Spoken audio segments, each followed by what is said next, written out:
Welcome into A to Z Sports Prime Time here on this Tuesday, November the 12th. Lovely to be back here with you guys for another episode of the Primetime program. We are going to talk, shocking to nobody, about Will Levis this evening because that is about as interesting a thing as the Tennessee Titans have to provide to us at 2-7. What has happened since last we met? Because obviously Sunday I was not available to you, flying back from LA. After that game Monday night, we gave Sam that night so that I could sleep it off the flight back, the red eye from Los Angeles to get back in time to do radio on Monday. But this team is in a tough spot, continuing to put themselves in a tough spot. But as we work our way through and as we continue to talk about them, because it's not like they're going anywhere with 8 games left to play, we have to hyper focus now on the quarterback situation and how much better or worse it can get so this team can make a definitive determination on Will Levis by season's end. So we'll work our way through all of those things tonight. We'll also talk about the NFL at large, because there is more interesting things happening in football than just the Tennessee Titans. Obviously, there is highly competitive football being played basically everywhere else in the world. We'll also, probably not before the show ends, but we may creep up on the college football playoff rankings, which will be interesting to see because I know many of you are Tennessee fans, many of you are Alabama fans, a lot of SEC fans just generally floating around here. So we'll see if we don't get an update before the end of the primetime program tonight. Before we get started, need you guys to share this show. You know how it goes on Facebook, YouTube, Twitter, and on Twitch, wherever you are spending your time with us. If you're hanging out on Twitter, please retweet it in the bottom right-hand corner of your screen. If you're on Facebook Live, you can share now to public. That's in the bottom left-hand corner of your screen. I'm doing it right now, as a matter of fact. And if you're on YouTube or Twitch, like that video, subscribe to the channel while you're there if you haven't done so already. Because what I can promise you is that even if your football team doesn't show up for you, we will, because we still have many things to talk about moving forward as we try and put these pieces back together with everything that's going on. So once you've shared the show, more you guys will trickle in here as we get up and rolling, and we'll go ahead and get this bad boy started. Welcome into A to Z Sports Prime Time from the Zen Sports Studios.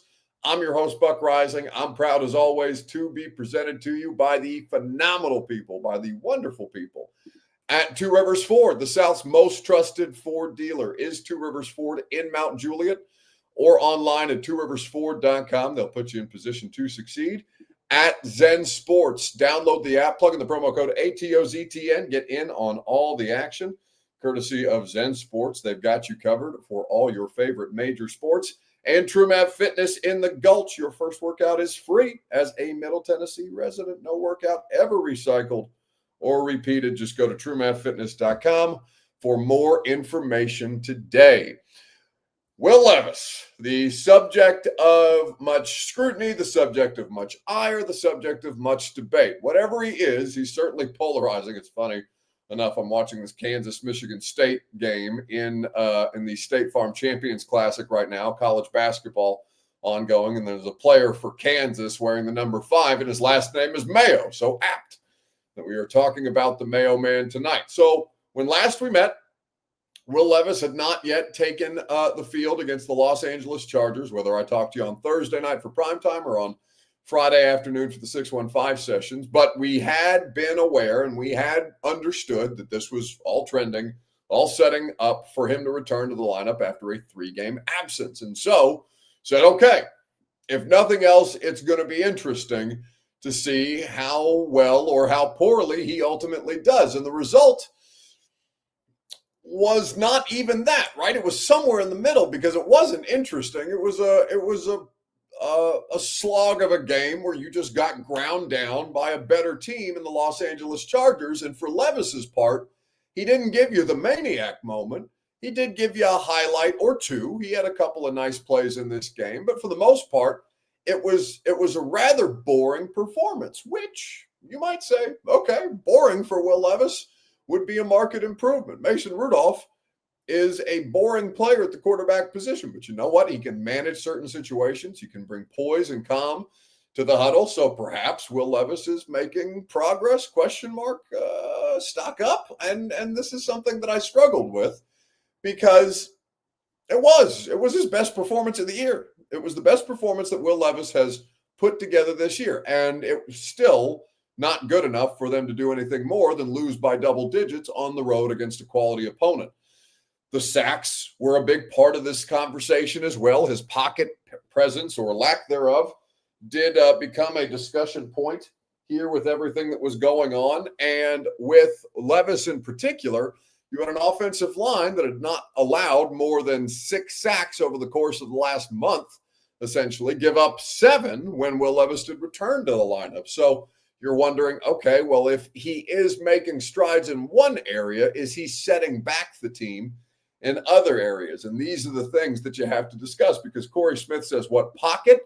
Yeah, I mean, are you saying what pocket awareness or what pocket generally is a criticism of the offensive line? Because the offensive line situation continues to be bad.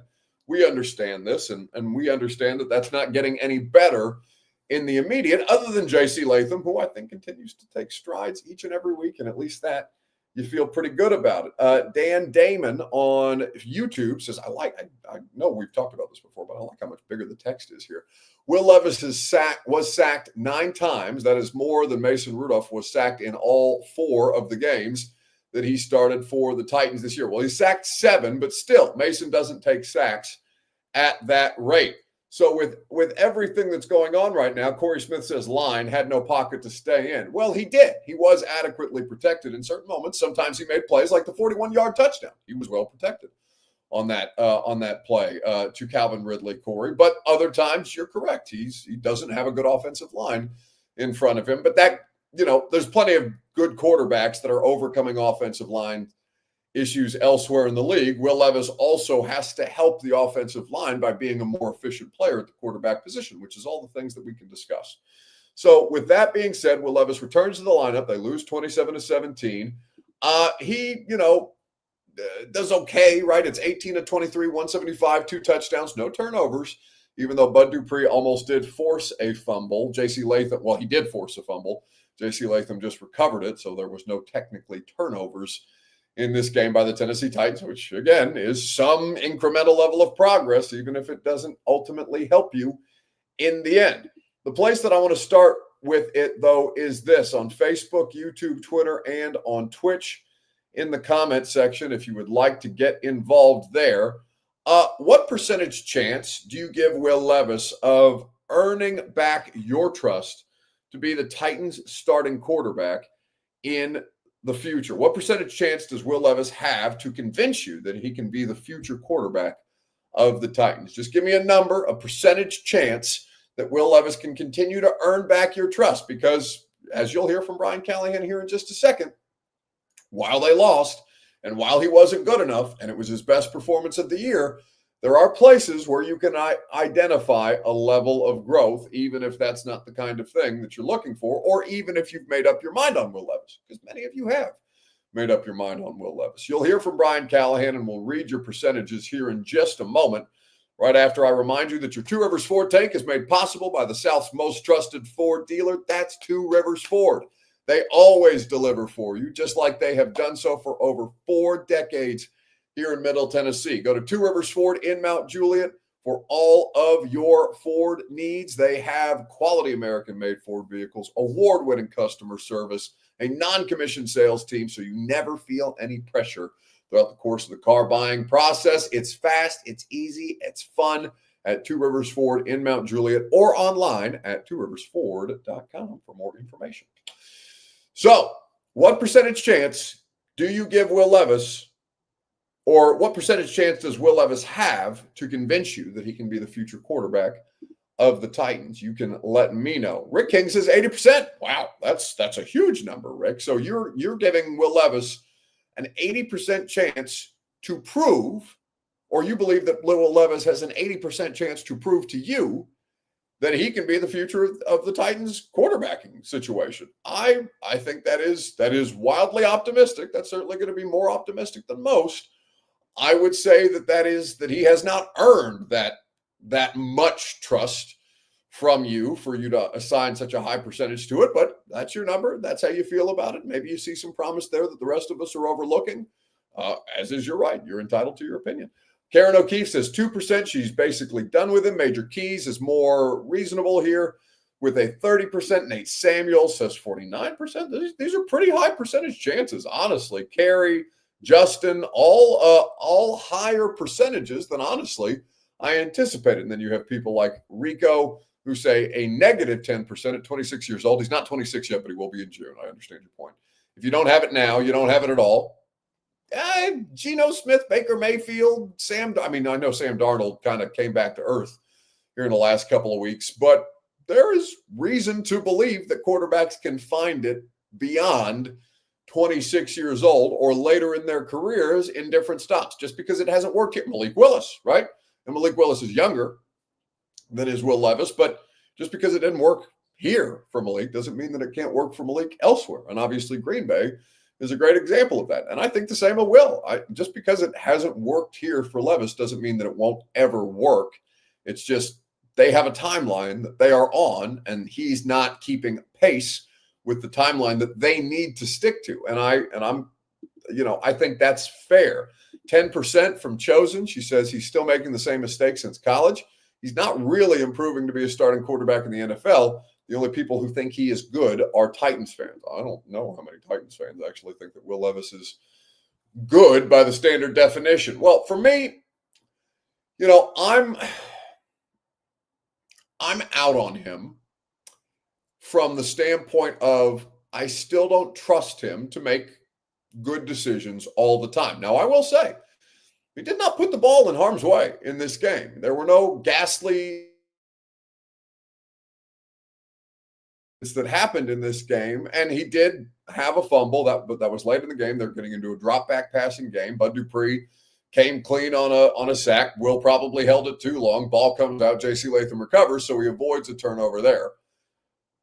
But I will say that he did not make any ghastly decisions in this game, but he did miss some opportunities, which it doesn't hurt how much or how little, I guess in this case, that I actually trust him, but it didn't go a long way to help my level of trust in Will Levis. So I would say that I'm way more out on him. I mean, I'm essentially out on him. I would say a 0.05% chance. Not a 0.5% chance, not a 0.5% chance, but a 0.05% chance is how I feel about Will Levis potentially earning back the opportunity to be the Titans quarterback, because that was a step forward on Sunday. All right. But I think that it ratifies me more in my position that it was a step forward on Sunday and they still lost by double digits because he's not good enough to bring them back in these games, or for him to overcome his own mistakes, overcome his offensive line situation, overcome penalties that took place. And then ultimately, there's a huge play in that game. We haven't, on primetime talked about the officiating gaffe that took place in that game, a touchdown that was just wiped off the board egregiously by NFL officiating. And I maintain that position. I know Brian Callahan has been diplomatic because he doesn't want to cost himself money, but I thought the explanation from the New York office, because we did submit a poll report asking for more questions to be asked of the officials afterwards. Perhaps we can read that later in the show. But I thought the explanation was dog shit, and I thought that should have been a touchdown. And that's you guys know me. I have zero bias in this whatsoever. I saw a strip sack, I saw a fumble recovery, I saw a touchdown, and then all of a sudden NFL officiating. Everybody else saw the same thing, and all of a sudden NFL officiating. By the way, who told Brian Callahan that the call was going to stand, goes back to New York, and they said, this one angle that you can't see, we saw it. It's an incomplete pass. It's just nonsense, total nonsense. But anyway, that's neither here nor there. Will Levis did take a step forward, and they don't have margin for error, right? They're a bad football team. They are a bad football team. It's not just him. They collectively are a bad football team. The defense is not good enough for a defense allowing the least amount of yards per game in the NFL. They are giving up the most points per game. Their red zone defense is hideous, so it doesn't matter how few yards you limit the opponent to. If you get got in the red zone as often as they are getting got, because they're averaging almost 27 points per game is what they're allowing. Special teams also sets their defense up in bad position. So I'm not burying the defense. I'm saying top to bottom, it's a bad football team. So they have no margin for error there, but he is not good enough to help them win in the margins. And to me, that he played his best performance and still lost the game pretty decisively, to me tells me, okay, he's going to be 26 in June.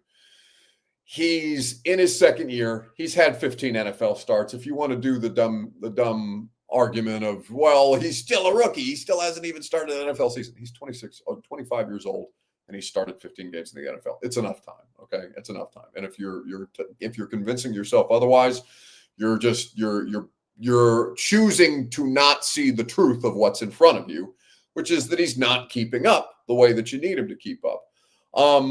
And frankly, they weren't even really that competitive in this game, save the opening touchdown drive, because the rest of the time, I mean, he got a garbage touchdown late to Calvin. Really, it's a nice throw, nice catch. All those things, I guess, matter for the purposes of getting those repetition, getting that chemistry down. And the Ridley thing did look more fluid than it had the last time Will Levis was in the lineup, but it's still not good enough about Will Levis. So for me, it's a 0.05% chance that he can earn back my position or sway me on the idea that he needs to be the starting quarterback for the future. I understand why people would be willing to give him more grace. I'm not there. I'm not there with it. I think that what you're seeing, you just try not to let your perspective be skewed by the idea of potential or hope, because there are plenty of players who have potential and hope about their skill set, but ultimately, if that potential does not turn into refined skill, then the potential is for nothing. There's plenty of, Treylon Burks has potential, right? Caleb Farley, not to knock him because these are obviously different situations, but Caleb Farley has potential, right? Isaiah Wilson had potential, but it doesn't turn into skill. It doesn't turn into work ethic. And again, these are different circumstances. Will Levis busts his ass to make sure that he's as ready as humanly possible. The problem is, when he gets out there, it's not as fluid for him. It's not as innate for him as you need it to be to quarterback at the highest possible levels. A to Z Sports Prime Time. You're going to hear from Brian Callahan on this here in just a second. I'll remind you that Prime Time is made possible by the Ashton Real Estate Group of RE/MAX Advantage, the official real estate agent of the Preds, who also need to get their shit together. GaryAshton.com has you covered. Don't sell without the intel that only the Ashton team can provide at GaryAshton.com. So Brian Callahan was asked about Will Levis, his level of improvement, a couple of different things relative to the steps that he's taking and also the sacks that he's taking specifically in this past game. Analyze the sacks. How many of those were product of Will holding on to the ball too long versus O-line breakdowns? I'm hesitant to assign blame for sacks. I think I've said it before that sacks are sort of an offensive problem. It's not one person. It's guys getting open. It's guys being available. It's blocking a guy in front of you. It's running backs. It's linemen. It's the quarterback getting the ball out. So ultimately, 7 sacks is far too many. 2 of them were outside of the pocket. One was on a naked bootleg, if you will, and then the other one was on a scramble that, it wasn't really anybody open. You just throw it away. So there's 2 of them that you can knock down. But really, at the end of the day, have to do a better job protecting, blocking people in front of us. Have to do a better job getting the ball out when guys are available. And there's moments where Will could have done that. So it's a combination of all those things. And at the end of the day, it was too many against a front that I think is underrated. I think those guys do a good job, and we didn't do a good enough job in those moments. And everyone shares a little bit of blame for that. On those lines of, when you're evaluating it, the clock in the head of the quarterback generally is 2.5, 3 seconds. Ball's got to be gone, or you've got to escape the pocket. For the most part, it seems like it's taken 3 to 4 seconds. A lot of times, yesterday. Yeah. Is that something that Will can improve, that can be fixed, or is that something that the line is going to have to just protect longer because he's a guy that needs more time to get the ball down the field? I think it's certainly fixable. I think there's a couple of them for sure that you point out that, there's one sack in particular is, it's a third and 14 or 15. And we run a pretty standard sail concept, and the underneath throw is available, and the deeper throw is not. And it's just at that point in the game, and at 3rd and 14 or 15, take the completion. And what could happen there is, one, you break a tackle and you get a first down. 2, we get a good solid gain, and now we're in 4th and 3 or 4th and 2, and we can go for it in that spot, which we would like to do, particularly when the game score was what it was. And then the third one is that you don't take a hit. And there's one less hit on your body and one less hit for the line to absorb. And that was one that definitely should have just get the ball out of your hand. It's 3rd and 15. It's difficult as hell to convert those and take those yards and see what happens, as opposed to trying to force a ball down the field or hold on to it to wait and see. You're just usually not going to go very well at the end of the day. So, yeah, those are things that you can point out, and we will.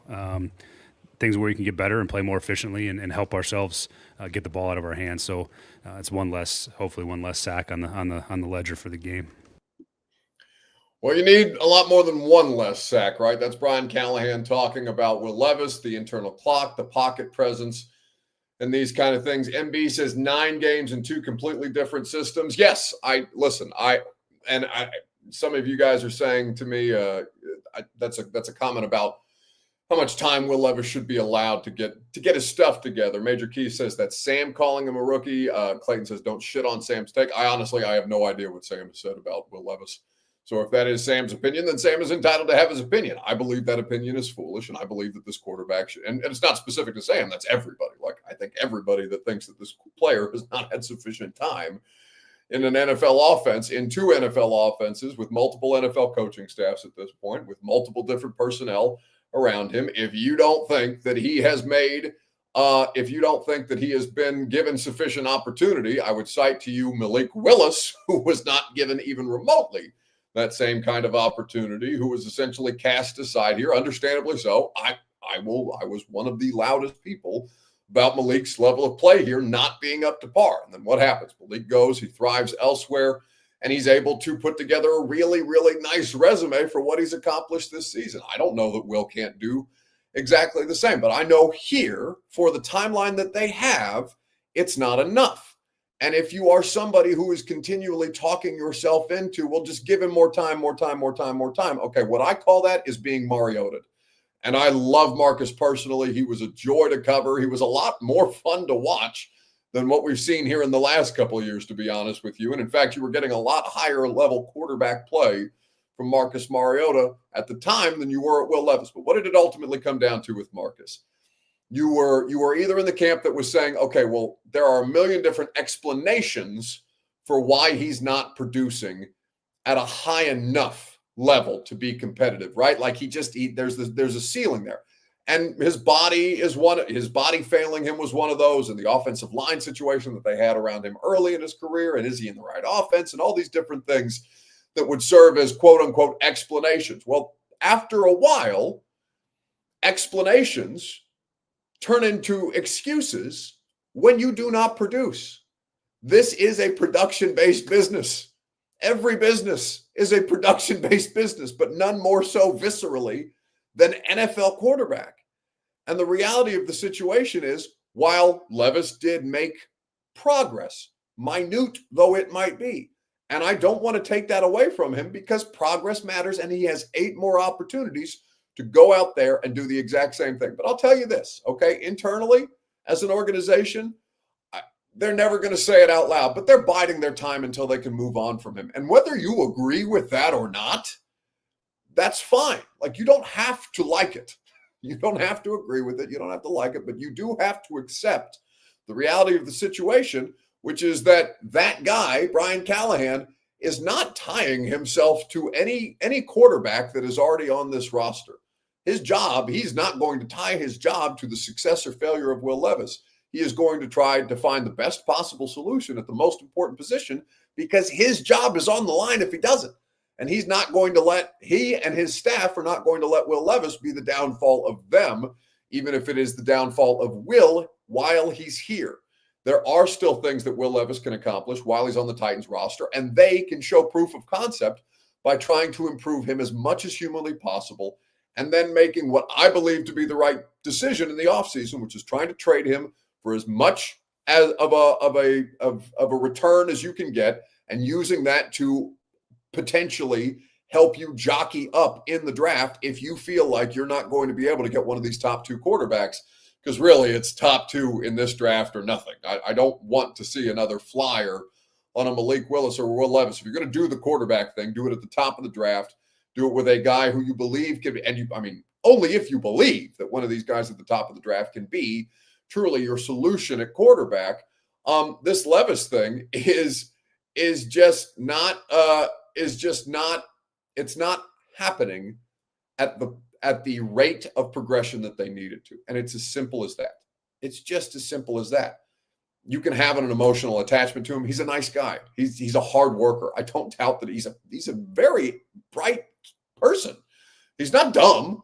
He's not slow out there, but the problem is it's not innate for him. And I wish I had a more mathematic way to quantify innate ability of quarterbacks versus not, but that's why it's so damn hard to play that position, because there's maybe 15 guys that can do it at a reasonably high level in the entire world. We cannot find 20 good quarterbacks in the entire world. Think about that, because it's really, really damn hard to do. So if you do not have one of these clear and obvious guys, then you have to keep cycling through. And I know that's uncomfortable until you have something or a facsimile of it, right? The Niners made it work with Jimmy Garoppolo. The Rams have done a really, really good job with a high-level guy like Matt Stafford, who still has, some ups and downs, some variance to his game, but he's still got the innate ability to play quarterback at a high level. And if you're just going to sit around and wait and talk yourself further and further into guys who are telling you what they are when you watch them, but you just hold on to that hope, that belief, that potential, there's nothing wrong with having hope or confidence or wanting to back your team, your guy, but you can't do it to a fault, right? And I think a lot of people have a tendency to do it to a fault rather than, okay, just take a step back and say, all right, it's gone on too long. Like, it's gone on too long. I would argue that the Will Levis thing has gone on too long, because I think that he doesn't give them the best chance to win football games. I think that's obvious now that you've seen the 2 of them in the lineup. And if I'm that coaching staff, I'm looking around at him and saying, yeah, okay, but I'm gonna try and win football games while I can.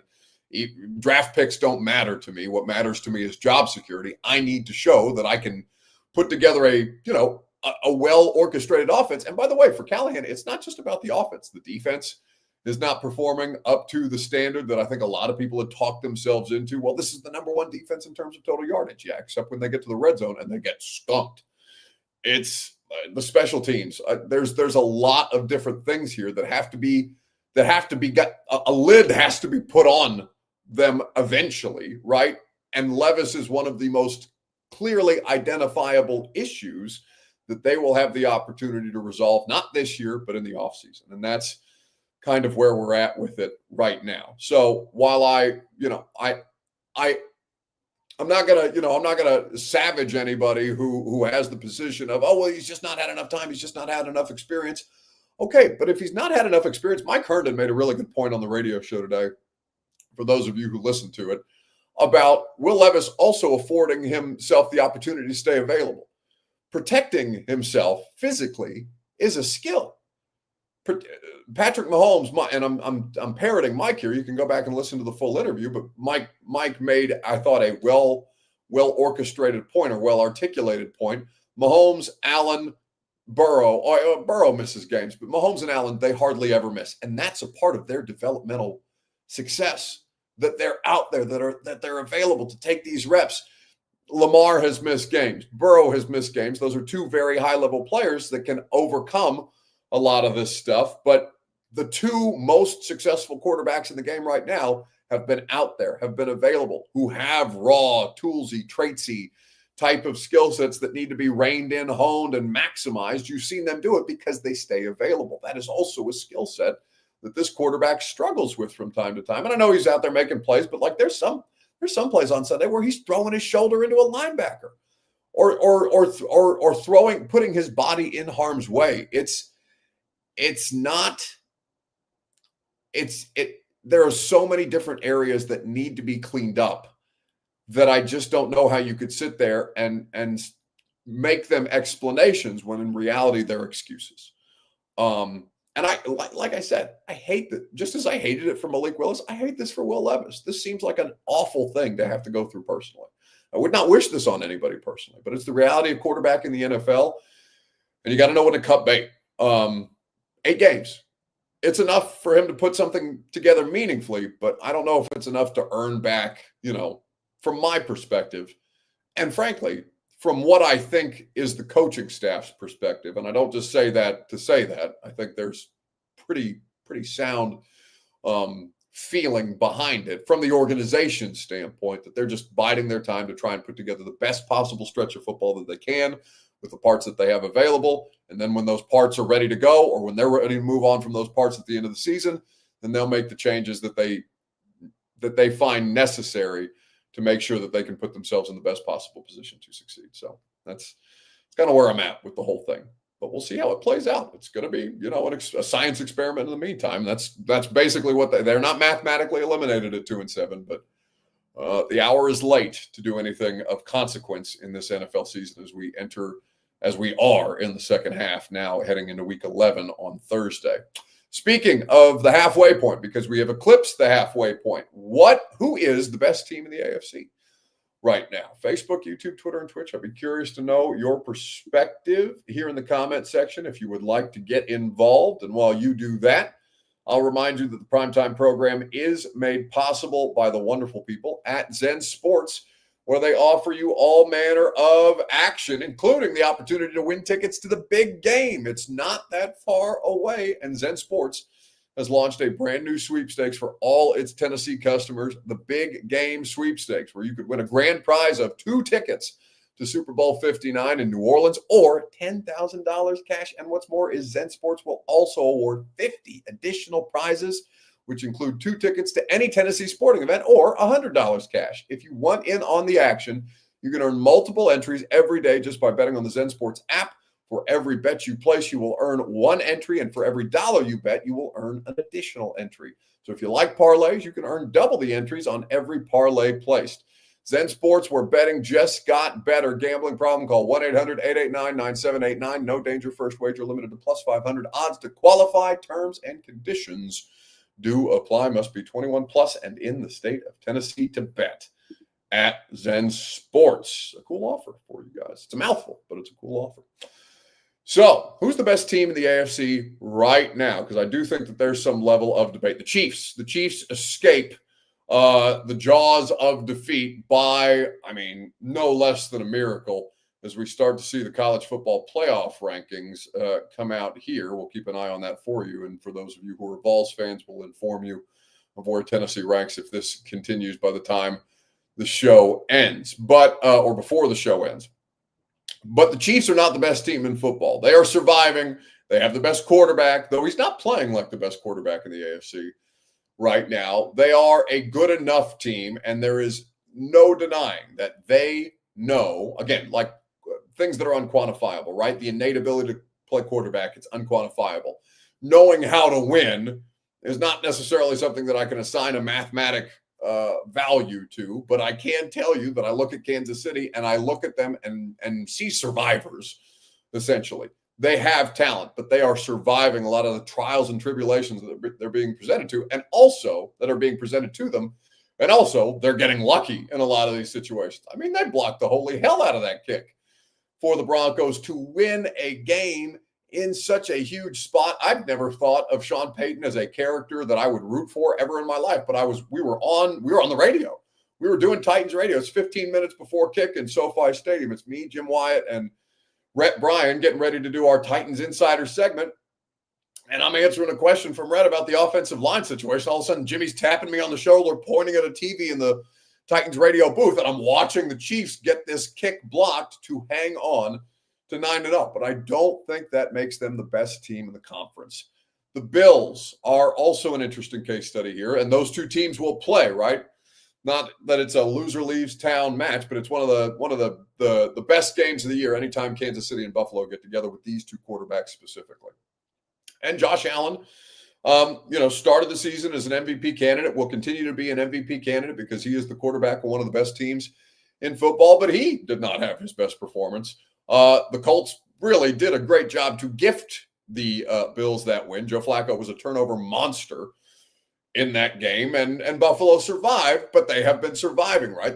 They have clearly and obviously, or will clearly and obviously win that division going away, but I don't know that makes them the best team in football.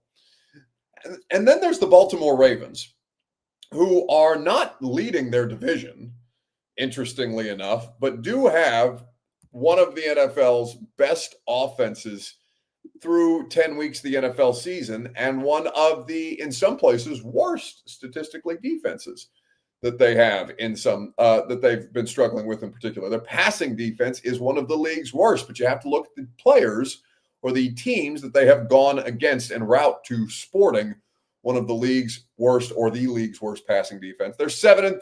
The Steelers are leading that division because they have one less loss, and those two teams will play this weekend as well. Bert and I were just going through the slate of NFL games in Week 11. It's going to be a fun install this week with Greg Cosell because there's a ton of great football matchups to dive into. Pittsburgh's leading the division, but I believe the Ravens to be better. I believe the Ravens to be better equipped is what I'll say, to overcome every other team in the AFC than any other team in the AFC. I keep wanting to buy in on the Bengals, but they've floundered their way to 4-6. They're 1-4 at home, which is particularly shocking. They are 3-2 on the road. They've got a positive point differential. They're +8 right now, but you look at teams like the Steelers and the Ravens, they're +69 and +65. The Bills, by the way, +97. Ironically enough, the Texans are the only team in the AFC with a negative point differential that's leading their division. The Texans right now are 6-4 with a -2 point differential and a 2-game losing streak right now, which may frustrate you even more about the Tennessee Titans because at 2-7, they're actually in third place. The Colts aren't very good. The Texans are good enough, but they've got a tough schedule. To see Tennessee floundering as badly in this division as they are, when they're this division, you could make some noise in it if you really were anywhere close to meaningfully competitive, and they just haven't been. It frustrates you. But I do believe that the Ravens are the best team in the AFC because they have the most tools at their disposal to kind of work their way through, to problem solve, if you will. Clayton says Buffalo has too many questions at wide receiver. Fortin says the Lions are now the most complete. Yes, but we're talking specific to the AFC where the Titans play because, it's incumbent upon the Titans to figure out how to beat the Chiefs, the Bills, the Ravens, the Steelers, all these other teams that are competing at a high level. I think that when you look at all of these things in the AFC right now, you understand that while the Ravens do have some flaws, like I said, they have the worst passing defense in football. They've gone against Joe Burrow and Jamar Chase twice, who have taken them for rides and lost both games. So while that's honestly a point in the Ravens' favor that they have the league's worst passing defense and are still able to pull more of these games out than not because they're just better equipped than most teams on the AFC side of things. B-Friend says, according to the NFL leaked script, it's going to be a Chiefs-Lions Super Bowl. The Lions I would take, but it's a lot. I mean, I'm never going to bet against Patrick Mahomes in Kansas City. I won't get myself to do it. But and their record says that they are the best. And I know they have the head-to-head over the Ravens in the first game of the year. But I would be curious to see these two teams in the AFC Championship because I do think that Baltimore might finally be equipped to go toe-to-toe with Kansas City at this point. Joseph says, thank God we don't play any of them. No, you just play Minnesota, who is going to put you in an absolute blender on Sunday. I mean, that Vikings game on Sunday afternoon at Nissan Stadium is going to be, you know what? It's going to be a legit. I mean, Will Levis has had many legitimate tests that he's not been able to pass this season, but Minnesota presents another opportunity. We'll see if he can do it. More power to him if he does. Honestly, Chargers, a good defense, and he played largely sound football, but it's still not good enough. And that's kind of what you're looking for with Levis specifically, the kind of breakthrough moment at this point. MB says, I hope the Vikings destroy us, move us closer to the number one draft pick. Yeah, I hate that. That logic, I mean, I guess it doesn't outright piss me off because at 2-7, I have no reason to get pissed off at anybody but the football team for not producing. But I do hate the idea of actively wishing that your team would lose, just as much as I hate the idea of an organization that might be willing to actively lose or tank games. I just think that doesn't guarantee anything. But the best possible chance at the best possible player, which I understand the logic behind it. I just think it's shitty logic. All right, I don't think it's shitty logic. I just think it's a loser mentality that I'm not willing to support. So I'm never going to root. I don't root for you, but I don't root against you either, and I certainly don't root for you to actively lose games. Because if I'm going to spend my time doing this shit, then they better not be actively losing games. Otherwise, I would take a much different tone with them on a regular basis. Because as Anthony points out, look at the quarterbacks pick number 1 since Luck. It's no guarantee. That is absolutely so. Chosen says, what's the deal with Sneed, Buck? People are saying he is unhappy and holding out. Well, I don't know if he's holding out. I mean, nobody's happy at 2-7, so it's not a stretch to say that L'Jarius Sneed is unhappy. Here's the thing that I will say about Sneed is it's my understanding, because I've had several conversations and I have gotten mixed feedback on how much he actually likes being here and whether or not he actually wants to play, but nothing that's like outright reportable or anything more than secondhand from people in the building. So it's pretty good. But my understanding it's up to him. They're letting him make the determination on when he'll be available to play. And that is what it is, right? It's different from Will Levis, right? Callahan made the determination as to whether Will Levis would play. But from my understanding, Sneed is taking more time than less, and that he's not guaranteed to play this week. He's still considered week to week, which to me makes me think that he is not in an overwhelming hurry to get back out there. But I will tell you that he doesn't see the full freight of the money that he signed that contract for if he doesn't play in these games, right? He's still getting paid to an extent. He's not on injured reserve, so it's not a different percentage. It's not a that much of a different percentage of what he's making versus not. But if he's not playing in games, then he's not making his full game check. And so while whatever you think about what L'Jarius Sneed's motivations might be, I know the money's important to him. So I don't think that he would actively cost himself more money unless he felt it absolutely necessary. So I will, we'll ask Brian Callahan about it. I'm sure he'll just tell us that he's week to week again. And the other one's on injured reserve. So, with Cheeto, it's just, he's just not available. And it sounds like they are closer with Cheeto than they are. I don't know if they're closer with Cheeto than they are with Sneed, but when we asked Brian Callahan about it yesterday, he said that Cheeto was definitely closer to returning than Burks. Who many of you have probably forgotten about at this point, and rightfully so. But that's just kind of where things stand with the roster at this point. All right, gone viral is how we will wrap this bad boy up on Facebook, YouTube, Twitter, and on Twitch. What's the most exciting thing? What's the best thing you saw on the internet this week? We will discuss at length together, Facebook, YouTube, Twitter, and on Twitch if you would like to get involved. Meanwhile, I'll tell you that the Primetime program is made possible by True Math Fitness in the Gulch. Go to TrueMathFitness.com for your first workout free. As a Middle Tennessee resident, no workout ever recycled or repeated. Just the best coaching at the best facility with the best menu of options available for you. Personal training, group fitness classes, or an open gym for you to work out as you please. All customizable with your True Math Fitness membership. Try it for free at TrueMathFitness.com. I promise you, you will not regret it. All right, gone viral. What's the best thing you saw on the internet this weekend?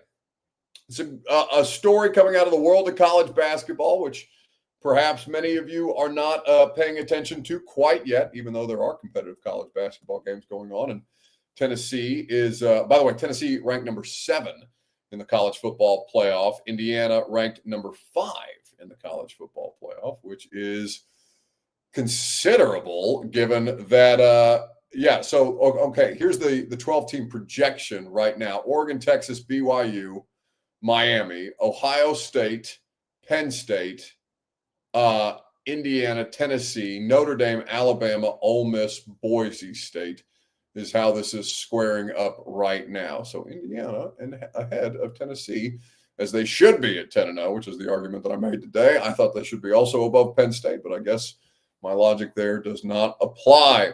Okay, gone viral. You've seen this story, perhaps, of the Auburn basketball team. If you haven't, this is an interesting story that came out over the weekend. Auburn had a flight to their upcoming game in Houston, and a reported in-flight altercation took place between a couple of Auburn basketball players to the point where the plane had to be rerouted, turned around, and brought back down to the ground because of the extent of the altercation that took place. The audio from the pilot on the contacting the flight deck or contacting ground control is pretty hilarious. They are saying that they will have police on the ground instead of just stealing all of this great audio. I'm going to let you hear from the pilot of the Auburn basketball plane after he has to turn the thing around because two guys are getting in a fight behind him, behind the flight deck. Yes, sir. We have got an altercation on board. We knocked to declared emergency and land. We got a bunch of basketball players fighting.